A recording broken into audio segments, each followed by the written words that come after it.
Chrono plutôt.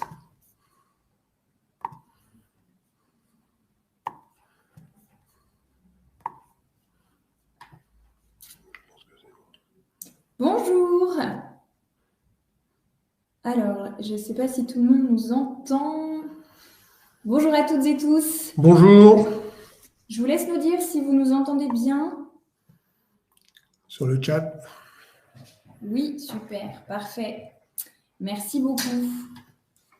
Bon, et ben bonjour à toutes et tous, et nous sommes très heureux de vous réunir aujourd'hui autour de ce thème passionnant du développement humain au cœur de la performance. Donc, thème qui nous est cher à LGP Conseil, puisque en tant que cabinet conseil, entreprise à mission, c'est notre raison d'être d'agir pour un monde, hop, je passe en même temps, agir pour un monde du travail moteur du développement humain. Ce webinaire est le premier d'une série de 10 qui prolongeront ce thème que nous aurons le plaisir de vous proposer tout au long de l'année. Et donc aujourd'hui, nous allons explorer ensemble une approche innovante pour vous aider à mieux comprendre ce sujet et en tirer des bénéfices concrets. Et donc nous allons cheminer dans la réflexion selon 3 étapes. La première, de définir de quoi on parle quand on parle de développement humain. Ensuite, situer les enjeux, le pourquoi du développement humain au sein des organisations. Et puis enfin, les leviers essentiels de sa performance. Donc moi, c'est Anne-Sophie Briffaut. J'exerce en tant que psychologue sociale et du travail et puis consultante en management au sein de LGP Conseil. Et aujourd'hui, j'ai le plaisir d'être accompagnée par Gilda Perrault, fondateur et dirigeant du cabinet et également consultant-chercheur. Bonjour Gilda. Bonjour Anne-Sophie.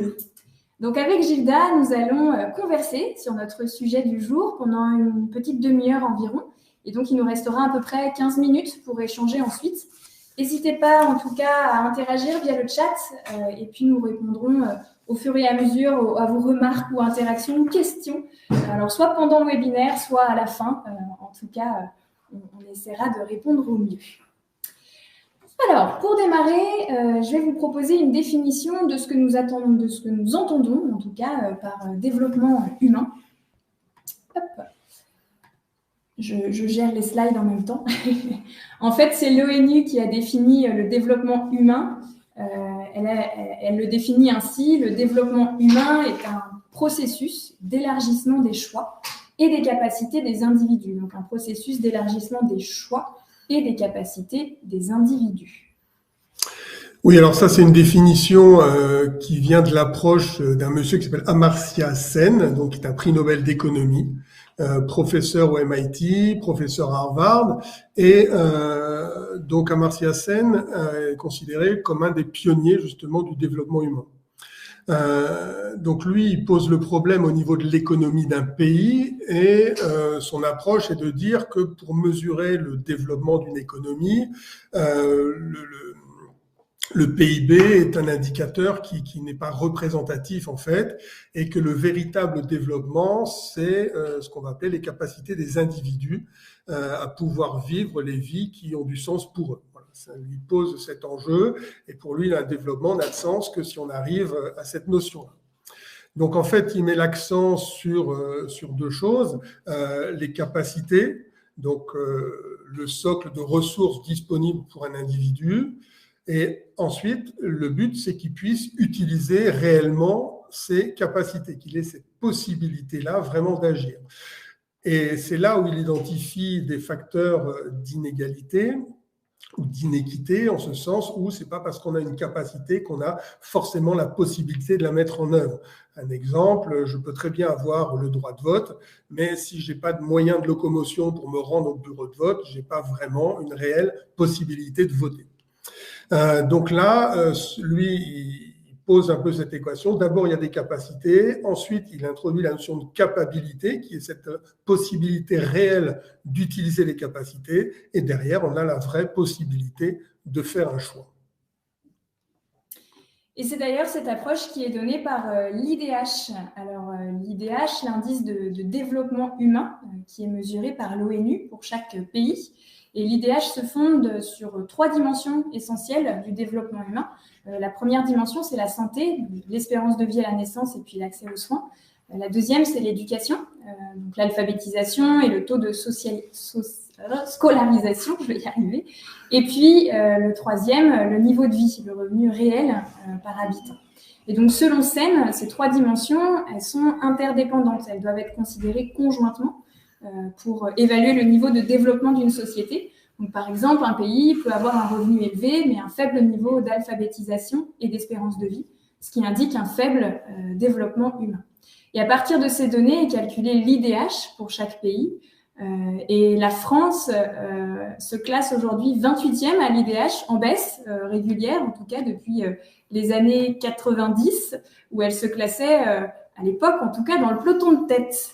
C'est vrai, ça baisse, et c'est pour ça d'ailleurs que le sujet du développement humain devient un sujet essentiel. C'est vrai. Donc là, on voit bien, en tout cas, l'enjeu au niveau très macro, au niveau des pays, avec l'IDH, mais est-ce qu'on peut pousser l'entreprise à intégrer une même approche ?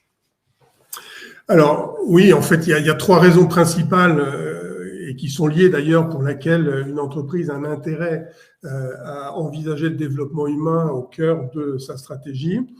La première, c'est déjà un devoir de se transformer.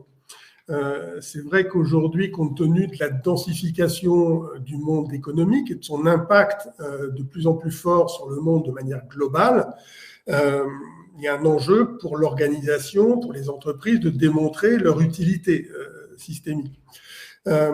Pour rappel, on dit qu'on est rentré dans l'anthropocène. Anthropocène, donc de anthropos, l'homme, ça veut dire que on est dans une ère maintenant, l'anthropocène, où le principal facteur d'influence sur les écosystèmes, c'est l'activité humaine. D'où l'enjeu aujourd'hui pour les organisations de démontrer leur utilité à ce niveau-là et leur impact positif sur ce système global. Donc pour ça, on va distinguer une espèce d'échelle de 4 niveaux, on va dire, d'engagement de l'entreprise. Le premier niveau qu'on peut appeler business as usual, c'est-à-dire qu'on va continuer sur un mode un petit peu de prédation des ressources naturelles, c'est-à-dire qu'on prélève, on transforme, on vend sans vraiment mesurer ou intégrer le coût de son impact dans la mesure de sa performance. Le deuxième niveau, c'est l'entreprise responsable, c'est-à-dire qu'il va commencer à engager des programmes RSE, mais en parallèle à son business model habituel. Donc une espèce de compensation, je plante des arbres pour compenser le fait que je prélève du charbon. Le troisième niveau, c'est l'entreprise contributive qui va, elle, chercher à maximiser son impact positif sur l'ensemble de ses parties prenantes. Donc là, on est à un niveau encore plus engagé dans cette responsabilité. Et enfin, le quatrième niveau, c'est ce qu'on appelle l'entreprise régénérative, où là, l'objet de l'entreprise est de régénérer son écosystème, de réparer tout ce qui a pu être produit avant. Donc l'enjeu pour l'entreprise aujourd'hui est d'évoluer sur cette échelle à 4 niveaux. Et l'approche développement humain va permettre et va soutenir cette évolution. La deuxième raison pour laquelle placer le développement humain au cœur de sa performance, c'est de savoir s'adapter. Aujourd'hui, nous évoluons dans un environnement qui est devenu incertain. Pour certains d'entre vous, la notion de VUCA, en tout cas, vous parlera. Donc, on parle d'un environnement VUCA, volatile, incertain, complexe, ambigu. Et un tel environnement met à mal le command and control traditionnel, puisque par définition, il est impossible de prescrire l'incertain. Or, le travail aujourd'hui est très largement un travail prescrit. Il y a 3 grands leviers de prescription du travail. Donc, il y a les process, on prescrit la manière de faire les choses. Le deuxième, c'est les objectifs, on prescrit les résultats à atteindre. Et puis, le dernier, les compétences, on prescrit les savoirs à mobiliser. Un travail prescrit, donc, alors que les collaborateurs ont, pour beaucoup, à gérer des situations imprévues. La prescription est même devenue une limitation à l'exercice du travail, ce qui est paradoxal. Donc, il faut aussi évoluer dans la possibilité de prendre en compte cette incertitude-là, et l'approche développement humain permet cette évolution, puisqu'on l'a vu, ce qui compte, c'est la possibilité d'agir au-delà de sa capacité à le faire. Le troisième facteur, on va appeler ça devoir répondre à la demande sociétale, puisque aujourd'hui il y a une grande question qui est posée par les salariés, par les candidats, ce fameux why qui est très évoqué. En gros, c'est pourquoi est-ce que j'irai moi, contribuer à développer une entreprise si en retour, celle-ci ne contribue pas à mon propre développement. Donc, on voit bien que le marché du travail a basculé. Il est passé d'un marché de demande à un marché d'offres. Et donc, il faut aujourd'hui pouvoir apporter des réponses à cette question du pourquoi j'irai travailler chez vous. Et ça passe aussi par proposer une vision différente du travail. Dans l'activité de travail, on va trouver deux dimensions. Bon, la plus couramment envisagée, c'est la dimension productive, c'est-à-dire que le travail, ça sert à produire un bien ou un service, voilà. Mais au-delà de ça, il y a aussi cette dimension développementale du travail, c'est-à-dire qu'un acteur, un individu, quand il travaille à cette activité de production, en même temps, il va se développer, il va construire des savoirs, il va construire du réseau, des codes sociaux, acquérir des langages, des relations. Donc ça, c'est la dimension développementale du travail. On peut dire qu'en produisant, un individu va se produire lui-même. Donc jusqu'à présent, c'est vrai que les organisations, les sciences du management, les techniques de gestion ont surtout adressé la dimension productive en cherchant à l'optimiser et en délaissant cette dimension développementale, c'est-à-dire ce fait que au travail, un individu se construit. Donc là, il y a un enjeu à rééquilibrer ça et là encore, une approche centrée développement humain va permettre ce rééquilibrage. Donc, 3 raisons d'opter pour l'approche développement humain telle que nous l'avons décrite, devoir transformer son business model, devoir s'adapter à un environnement VUCA et répondre aux demandes, aux attentes des salariés et des candidats. On va maintenant voir comment une approche développement humain permet de satisfaire tous ces enjeux et surtout quoi faire de manière concrète. Alors, pour commencer, on va vous présenter un modèle qui peut servir de cadre à une approche développement humain dans les organisations de travail. Donc, on va trouver nos 3 indicateurs qu'on a évoqués tout à l'heure en parlant de l'IDH, donc ces 3 dimensions que sont la santé, l'éducation et le revenu, mais on va les appliquer au sein des organisations de travail. Alors, concernant la santé, compte tenu du temps passé au travail, forcément, notre santé est susceptible d'impacter par le travail. On va passer 7, 8, 9, 10 heures parfois au travail, forcément ça a un impact sur la santé. Donc on va placer cette dimension-là dans ce qu'on va appeler la qualité de vie au travail, la santé au travail, santé physique, mais aussi la santé psychique, donc l'expérience relationnelle, l'inclusion, la diversité et tous ces sujets. Après, concernant l'éducation, on voit bien comment le niveau d'éducation s'acquiert aussi de plus en plus au travail. Il n'y a qu'à regarder tout ce qui se passe, l'explosion de l'alternance, par exemple. Donc, on voit le rôle de l'entreprise dans l'éducation, dans l'acquisition d'un niveau de compétences joue un rôle de plus en plus important, d'autant plus qu'avec l'accélération des changements, il faut sans cesse se former. Donc, la sphère professionnelle a un impact considérable sur le développement des connaissances et le niveau d'éducation. Et enfin, pour ce qui est du revenu, pas besoin de faire de grands raisonnements pour démontrer comment l'activité de travail contribue au revenu et plus largement à ce que les anglo-saxons appellent le financial wellness, donc le bien-être financier en français. Donc, au total, on voit bien comment, sur la base des mêmes critères, on passe du développement humain des pays au développement humain au travail. Donc, le développement humain va regrouper ces 3 dimensions, la santé à travers le bien-être et la santé au travail, l'éducation à travers le développement professionnel et puis le revenu à travers le bien-être financier. Mais il y a également ce qu'on va appeler les facteurs de conversion, c'est-à-dire tous les leviers qui vont permettre d'utiliser ces capacités. Si on regarde le modèle proposé par l'ONU, on voit en bas, alors hop, je vais vous l'afficher en même temps, hop là. On voit en bas les leviers qui permettent de transformer ces capacités en fonctionnement effectif. La participation à la vie politique et communautaire, la viabilité environnementale, la sécurité, les droits de l'homme et puis la justice sociale. Voilà, donc c'est vrai que c'est important que les capacités puissent se transformer en possibilités effectives. C'est ce qu'on a présenté tout à l'heure en présentant l'approche d'Amartya Sen. Et vraiment, c'est cet objectif. Donc, l'équivalent dans l'entreprise de ces facteurs de conversion, enfin des grandes familles en tout cas de facteurs de conversion, on va trouver deux grandes familles qui sont d'un côté l'engagement de l'entreprise, comment elle s'engage, la gouvernance dans le développement humain, et l'autre, bien sûr, les process qu'elle va développer au service de cet engagement. Alors, dans l'engagement de l'entreprise, on va trouver bien sûr la vision, le leadership qui va proposer, et puis la culture, les valeurs, en quoi ces valeurs sont incarnées. Et puis, côté des process, on va trouver trois grandes familles de process, tout ce qui va être management, organisation, les process RH, de GRH, et puis enfin l'engagement RSE et la manière dont on va faire vivre ça dans le collectif. Donc ainsi, on arrive à un modèle global du management du développement humain. Donc on peut faire le pendant entre le modèle de l'ONU et le modèle qu'on vous propose. Donc en haut, on a des capacités à développer, on a dit, donc la santé, bien-être au travail, développement professionnel et la satisfaction financière.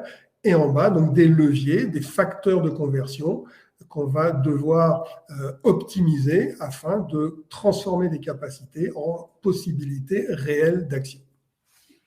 Et donc, c'est sur la base de ce modèle, de ce cadre-là, qu'on va pouvoir engager l'entreprise dans son programme de développement humain. Alors, le programme de développement humain d'une entreprise, ça va être l'ensemble des actions prévues en faveur du développement humain de ses collaborateurs.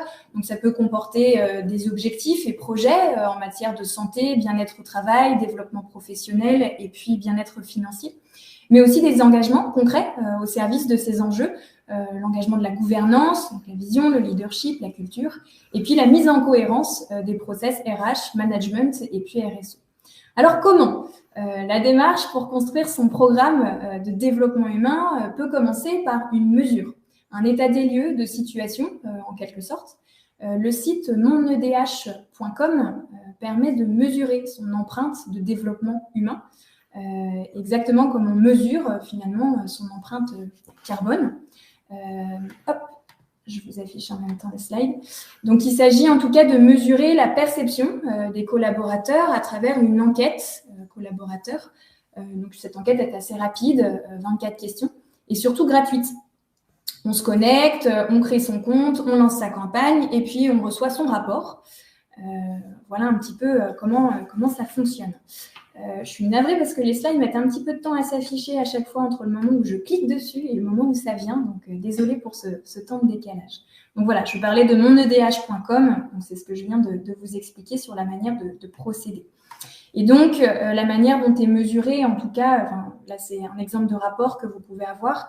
On s'appuie, comme vous pouvez le voir, sur une échelle de Likert, en tout cas, en 6 niveaux, en tout cas pour donner de la visibilité sur votre empreinte de développement humain au sein de votre entreprise. Et une fois la mesure prise, on a écouté donc les collaborateurs, il va falloir maintenant comprendre qu'est-ce qui fait que les collaborateurs expriment tel ou tel niveau sur tel item, et ça va être la phase de diagnostic. Et puis ensuite, on va pouvoir engager un certain nombre de projets dans les différentes dimensions du modèle. C'est l'ensemble de ces projets qui constituera finalement le programme de développement humain de l'entreprise. Voilà, donc c'est là qu'on va retrouver l'approche développementale du travail qu'on a évoquée tout à l'heure, puisque d'une part, on va développer des capacités, d'autre part, permettre à ces capacités qu'elles soient utilisées. Donc, on va retrouver là la notion de capacité. Donc là, je vous présente un schéma où on voit bien justement ce cheminement. On a d'un côté des capacités. Ensuite, on a l'espace où on va transformer ces capacités en capacités à travers des facteurs de conversion, c'est-à-dire des éléments qu'on va poser dans l'organisation de travail qui vont permettre à l'individu de transformer ses capacités, de les exprimer. Donc, le contraire d'un facteur de conversion, c'est un handicap de conversion. Donc, on va plutôt mettre des facteurs de conversion positifs. Et l'objectif, une fois qu'il y a cette possibilité d'exprimer, d'utiliser ses capacités, d'exprimer son potentiel, à ce moment-là, il y a une liberté de choix, d'action, ce qu'on va appeler des fonctionnements, des comportements en fait de l'individu. Ce qui est intéressant de voir, c'est, pour rebondir sur ce qu'on a dit tout à l'heure, quand on est dans un environnement trop prescrit, on n'a pas cette possibilité de choix puisqu'on est contraint par la prescription dans la réponse qu'on a à produire. Or, face dans un environnement qui est complexe, c'est pas très pertinent en fait cette contrainte-là. Donc, l'objectif, c'est de créer ce qu'on appelle des environnements capabilisants. Donc, un environnement capabilisant, pardon, c'est dur à dire, ça va présenter 3 caractéristiques. Donc, d'abord soutenable, ensuite équitable, et puis enfin développemental. Alors, soutenable, ça veut dire quoi? Un environnement de travail soutenable, c'est un environnement qui va préserver les capacités futures d'action des individus. On est là plus dans une démarche un petit peu préventive. Bon, le classique, c'est en matière de santé, santé physique ou même de santé psychologique avec la prévention des RPS, mais plus largement aussi dans le développement d'une culture une culture du soutenable, c'est-à-dire en matière de management, par exemple. La deuxième caractéristique, c'est un environnement capabilisant doit être équitable, c'est-à-dire qui fait justement disparaître les handicaps de conversion pour permettre de prendre en compte des différences. Et on va trouver ça notamment dans toutes les politiques de handicap, dans tout ce qui va être les stratégies de diversité, d'inclusion. Donc là, on est dans cette notion d'équitable, d'équité. Enfin, troisième dimension pour caractériser un environnement capabilisant, c'est la dimension développementale. Donc là, il s'agit d'élargir les possibilités d'action en développant les capacités d'une part et d'autre part en positionnant ces fameux facteurs de conversion dans l'organisation. Un exemple tout simple, si vous envoyez un collaborateur en formation, vous développez ses capacités. Ensuite, si vous mettez un tuteur à sa disposition pour l'aider à transférer ce qu'il a appris en situation, là, on met en fait une ressource qu'on va appeler un facteur de conversion. Là, c'est le tuteur, en l'occurrence, qui, du point de vue de l'organisation, va jouer le rôle de facteur de conversion. Et donc, cette vision développementale du travail suppose de considérer le travail autrement que comme un élément pathogène, mais plutôt comme un élément salutogène. Alors, hop, pour vous mettre quelques éléments visuels sous les yeux, l'approche pathogène du travail,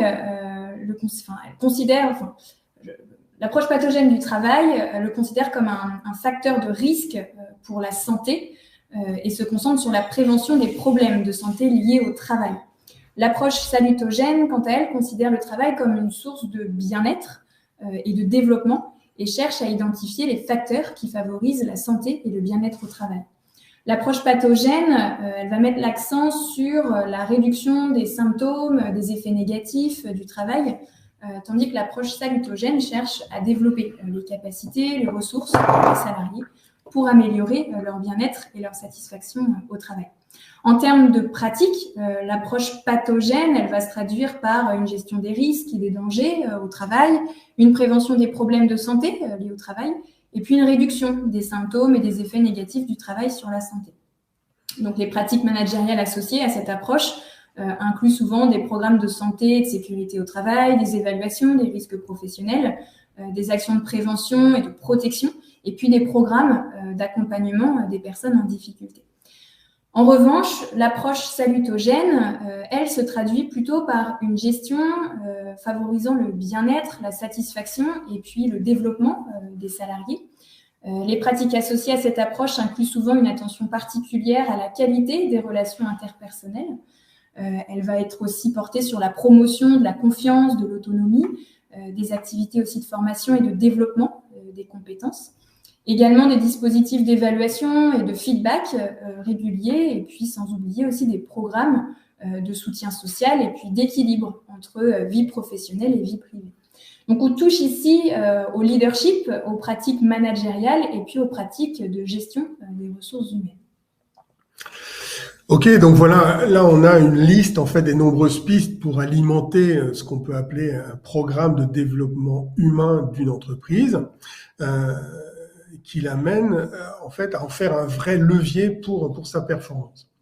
Alors bien sûr, de tels programmes sont profitables aux salariés, ça paraît assez évident, qui vont trouver du coup dans l'exercice même du travail des facteurs favorables à leur épanouissement professionnel, voire même personnel, à leur construction sociale. Euh, Ce sont des axes qui sont également profitables à la société, puisque c'est pas la même chose si une entreprise envoie dans le monde des personnes qui sont construites par le travail ou si elle y envoie des personnes qui sont abîmées ou détruites par le travail. Ça ne fabrique pas la même société. Donc là, on voit bien l'impact sociétal global que ça peut produire sur un territoire. Puis on peut penser du coup que si chaque entreprise a son propre programme de développement humain, d'un point de vue systémique, c'est tout le pays et tout entier qui va progresser en termes d'IDH. Donc reste maintenant à voir comment de tels programmes sont profitables à l'entreprise. Alors là-dessus, on propose, il y a plusieurs niveaux qui démontrent cette profitabilité.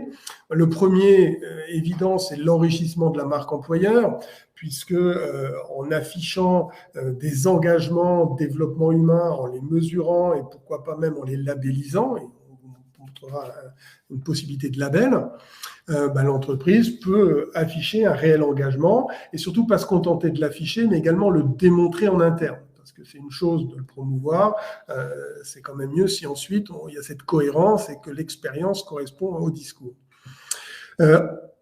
Autre avantage, c'est bénéficier d'un meilleur engagement collaborateur. C'est clair que les organisations de travail qui sont orientées développement humain bénéficient d'un meilleur engagement collaborateur. Ça, c'est démontré par beaucoup d'études. Troisième bénéfice de l'entreprise à s'engager développement humain, c'est qu'elle augmente son capital immatériel.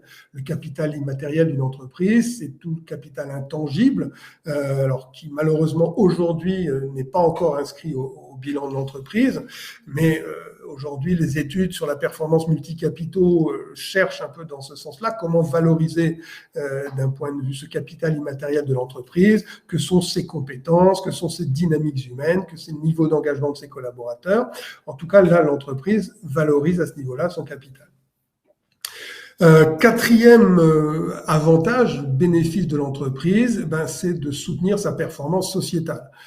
Aujourd'hui, toutes les organisations doivent afficher un engagement, démontrer un engagement sociétal important. Alors c'est vrai qu'on a une grande domination des engagements environnementaux.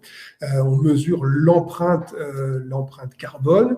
Là, on va avoir un programme de développement humain, donc on est sur l'impact social et ça peut très largement s'afficher et entrer dans la balance au moment de mesurer sa performance sociale. Je pense notamment à toutes les organisations qui n'ont pas forcément un bilan carbone trop lourd. C'est une autre manière de contribuer, de devenir plus régénératif, comme on l'a vu tout à l'heure.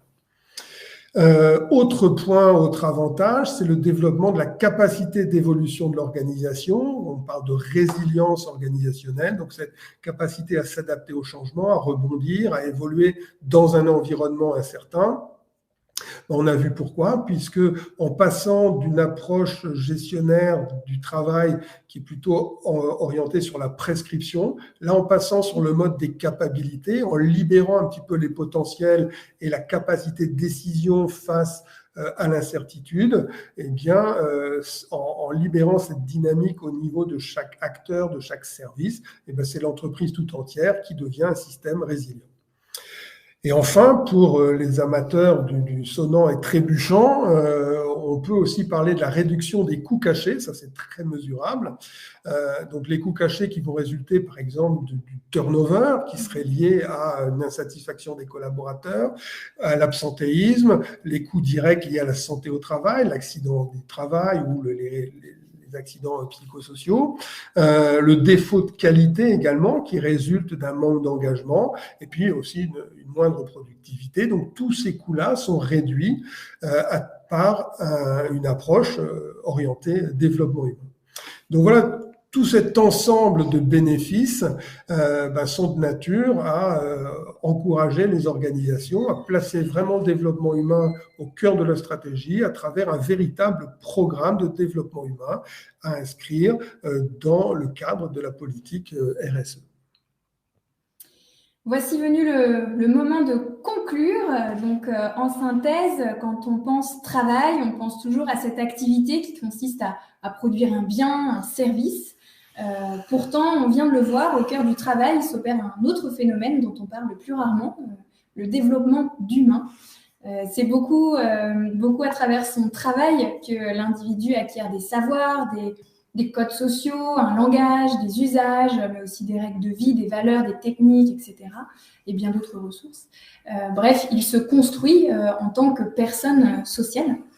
Et donc, des individus, on peut extraire du travail, comme on déboise une forêt et puis prélever l'intégralité de la ressource. Autrement dit, on peut essorer des individus, comme on pourrait déboiser une forêt et donc épuiser, en tout cas, la ressource. Or, on peut aussi les gérer plus durablement et puis préserver cette capacité à s'autoproduire afin d'avoir une ressource qui soit permanente. Donc, œuvrer pour le développement humain, c'est aussi mettre chacun en capacité de développer son potentiel et puis surtout lui donner la possibilité de l'exprimer.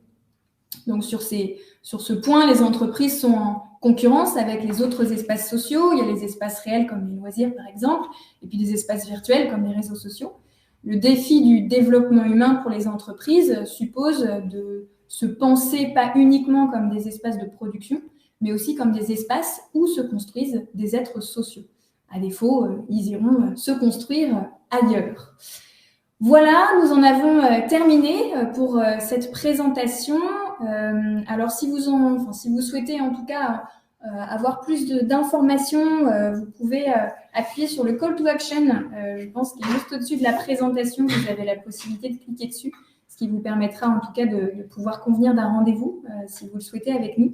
Et puis autrement, rendez-vous aussi sur notre page monedh.com si vous voulez aller regarder avec plus de curiosité comment est construit cet outil. Un grand merci pour votre attention et puis nous allons à présent passer à vos questions. Alors, je vais réouvrir le chat de manière à regarder ça de plus près. Alors, le support pourra vous être communiqué, bien sûr. Je crois qu'il y avait plusieurs sujets autour de ça. Tac. Je regarde en même temps. Alors, une question. Vous avez évoqué le financial wellness un peu plus tôt. De quoi s'agit-il et pouvez-vous nous en dire plus ? Ok, donc là je pense que c'est pour moi, donc je vais prendre la réponse. Alors c'est une super question parce qu'en fait c'est vrai qu'on n'en parle pas beaucoup. En France, on n'a pas trop cette culture de l'éducation financière dans les organisations de travail. Pourtant, on a vu qu'il y avait trois dimensions: santé, bien-être au travail, développement professionnel et la satisfaction financière. Alors le financial wellness, donc en américain ou en traduit satisfaction financière, ça va couvrir en fait l'aspect mettre en sécurité financièrement les collaborateurs. Parce que là, on parlait de handicap de conversion. L'insécurité financière est un sacré handicap de conversion. C'est très compliqué si on a toujours en tête des difficultés existentielles de survie, d'hébergement, de nourriture, de s'engager de manière constructive et durable dans une activité professionnelle. Donc, pour sécuriser, évidemment, on va avoir le salaire. Bon, mais là, c'est un levier le salaire, il faut qu'il soit un minimum compétitif, c'est-à-dire en phase avec le secteur d'activité, qu'il soit également, équitable, c'est-à-dire qu'au sein d'une organisation, il n'y ait pas de différence entre le salaire des hommes et le salaire des femmes. Il y a une cohérence, en tout cas, dans l'ingénierie salariale, et puis il y a tous les avantages financiers, les fameux compensation and benefit, retraite, prévoyance, épargne salariale, etc. Tout ça existe et c'est des dispositifs qu'on peut mettre dans l'organisation. Ça reste des capacités. Maintenant, il faut transformer ces capacités. Il y a encore énormément de salariés qui ne savent pas lire une fiche de paye, qui ne comprennent rien à l'épargne salariale, qui ne connaissent pas la prévoyance, leur régime de retraite, etc. Donc, là aussi, l'organisation peut mettre des facteurs de conversion en place qui vont permettre aux collaborateurs de comprendre et d'utiliser, d'optimiser l'utilisation de tous ces dispositifs. Ça peut être des petites formations, nous on en propose par exemple à l'éducation financière pour simplement comprendre qu'est-ce que c'est qu'un patrimoine et comment utiliser tous ces leviers-là. Voilà. Donc c'est pour ça que le financial wellness, je trouve que c'est un très bon exemple qui vient illustrer cette notion de capacité, facteur de conversion, capacité, du coup liberté d'action et qui en plus permet de lutter contre un gros handicap de conversion qui est l'incertitude financière. Voilà, j'espère que j'ai répondu à la question, mais qui pourrait amener plein de développements. Bon, en tout cas, on a pas mal de retours comme quoi c'était intéressant et pertinent. Merci pour vos commentaires. Il y avait une réaction de Louis. Bonjour, à un certain moment, on parlait de CHO, Chef Happiness Officer, en interrogation. Je ne sais pas si tu veux en dire quelques mots, Gilda, sur ce sujet. Oui, je peux en parler. Bon, j'en pense pas le plus grand bien, voire même le plus grand mal. Je trouve que alors, le mot Chief Happiness Officer, ça veut dire responsable en chef du bonheur. Je ne sais pas comment traduire ça exactement. C'est assez bizarre. Je veux dire, les 5000 années de philosophie qui nous ont procédé n'ont pas permis de trancher la question du bonheur. Si en plus ça incombe aux chefs d'entreprise et aux managers, ça ne va pas les aider dans leur mission. En tout cas, j'espère qu'ils ne vont pas être évalués là-dessus parce que le résultat n'est pas terrible. Non, je pense que le bonheur, ce n'est pas une affaire d'entreprise, ce n'est même pas l'affaire de qui c'est, et puis on va rentrer dans des débats philosophiques. En revanche, de mettre à disposition dans l'entreprise, de nourrir en tout cas la possibilité pour le collaborateur de faire ses choix, de vie, libre à lui après de décider ce qu'il en fait. Là, en revanche, il y a une vraie contribution qui peut être pertinente et même idéologiquement, on va se poser sur la notion de liberté et rendre des individus libres de choisir là encore, on pourrait rentrer à avoir des débats philosophiques sur la notion de liberté, mais en tout cas, contribuer à cette possibilité de choix de l'individu, là, ça me paraît déjà suffisant, à la fois pour satisfaire l'individu et surtout l'entreprise, de disposer en interne d'individus qui ont une certaine liberté d'action, c'est-à-dire que la possibilité d'exprimer leur potentiel au mieux des intérêts de l'entreprise et puis bien sûr de leur épanouissement, c'est déjà pas mal comme travail. Donc je préférerais qu'on débaptise les Chief Happiness Officers et qu'on les appelle des responsables du développement humain. Ce serait déjà pas mal. Merci. Il y avait une dernière intervention, en tout cas, ou plutôt remarque, c'était Yasmina, alors, qui évoquait un slide, mais malheureusement, je ne sais pas quel slide. En tout cas, ça évoquait la notion pour elle de perma-entreprise. Oui, alors la notion de perma-entreprise, c'est un concept intéressant, alors qui n'est pas stabilisé, mais c'est une démarche, c'est pour faire le parallèle entre ce qu'est la permaculture et voilà, la perma-entreprise serait au management, ce que la permaculture est à l'agriculture. C'est-à-dire une approche intégrée de l'entreprise dans son écosystème. C'est un petit peu ce qu'on a développé tout à l'heure quand on parlait d'entreprise régénérative ou à minima contributive, c'est-à-dire que l'entreprise, de l'envisager comme un élément dans un écosystème plus large et qu'elle a forcément un rôle, en tout cas à elle de trouver un rôle et une raison d'être, confèrent les entreprises à mission qui ont des raisons d'être et d'envoyer, de démontrer à son écosystème son utilité. La permaculture, c'est ça. C'est une culture qui va être très respectueuse du vivant, qui va respecter les cycles, tout un tas toute la complexité des interactions d'un système vivant, de la vie. Donc, c'est une entreprise qui est vraiment basée sur ces dynamiques-là, dynamiques du vivant. Donc, c'est une démarche qui est très, très intéressante. Après, ça reste encore assez conceptuel, c'est travaillé.